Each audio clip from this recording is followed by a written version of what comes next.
All right, everybody. Dustin Jelmstead here. We've got Hannah demonstrating Hannah demonstrating the course for the scaled version of the Red River Riot. So you and your athlete or your partner, My partner's imaginary. we call him Coach Casper here. So Hannah will be running through the course so you guys can see what the course is like. But you and your athlete or your partner, I keep saying athlete, will do the obstacles together. Some of them are, we have two courses set up, for example, the agility. So you'll both be able to make your way through at the same time. And then there's a couple obstacles where you will have to take your turns going through. There are 8 obstacles on this course for scaled, and then we will give you the rules and breakdown of the obstacles after Hannah demos it. So we're starting in 3, 2, 1, go.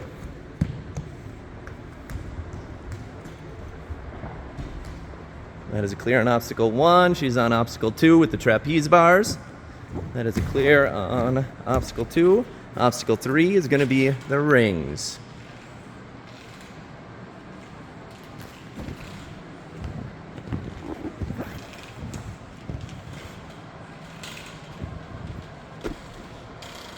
And that is a clear on the rings. Next we have the slack line. You are allowed to use the crow ponds that are right there.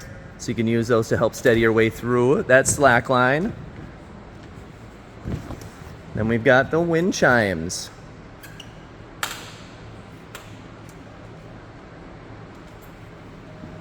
That is a clear.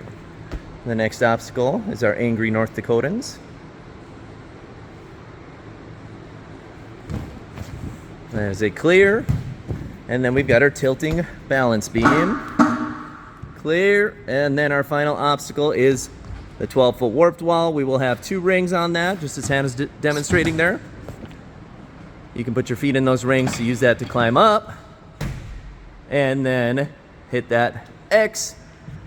So for this course, you will get a point for one teammate completing the obstacle. You will get 2 points for both athletes completing the obstacle.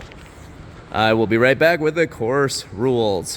All right, so we are going to go through the rules and course breakdown. This will be for the scaled version. So, as I was explaining, you and your partner are both going to start off in the orange pad, making your way through the agility course. A couple things to note. If one athlete completes an obstacle, you get 1 point. If both athletes complete the obstacle, you will get 2 points. So points are what we score on first, and then if there's a tie for points, then the time that took you to complete the course is the tiebreaker.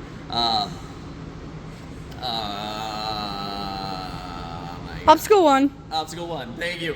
All right, so starting off here, making your way through, we got our quad steps. We call these our ice cubes. So making our way over, up on top of the orange pad with these orange pads, black boxes.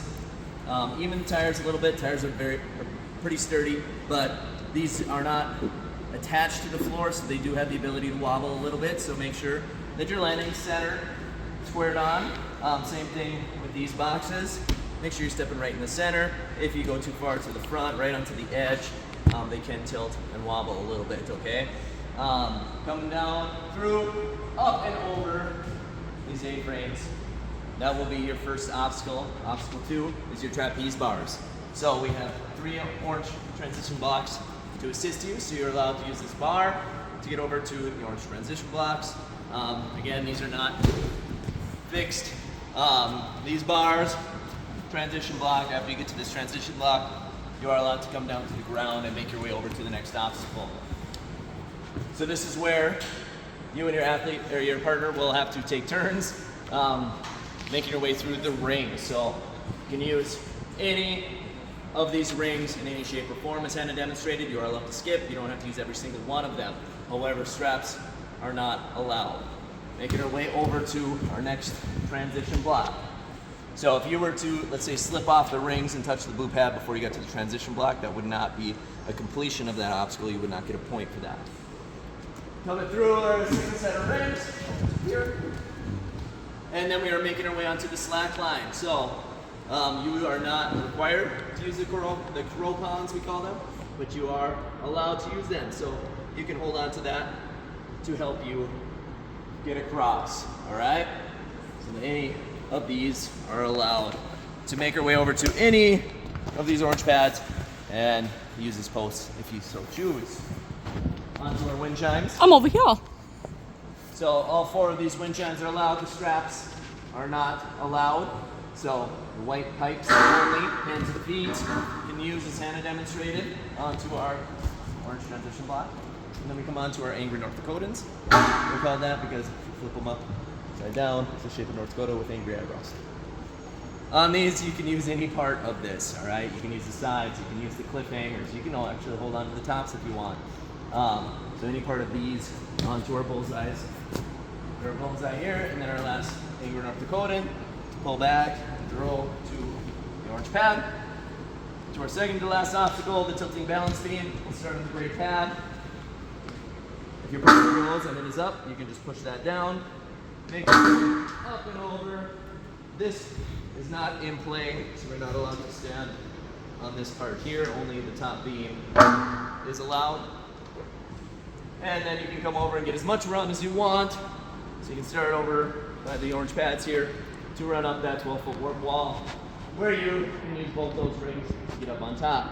Once the first partner gets up, they can start making their way down the fireman's pole as the second partner attempts the wall.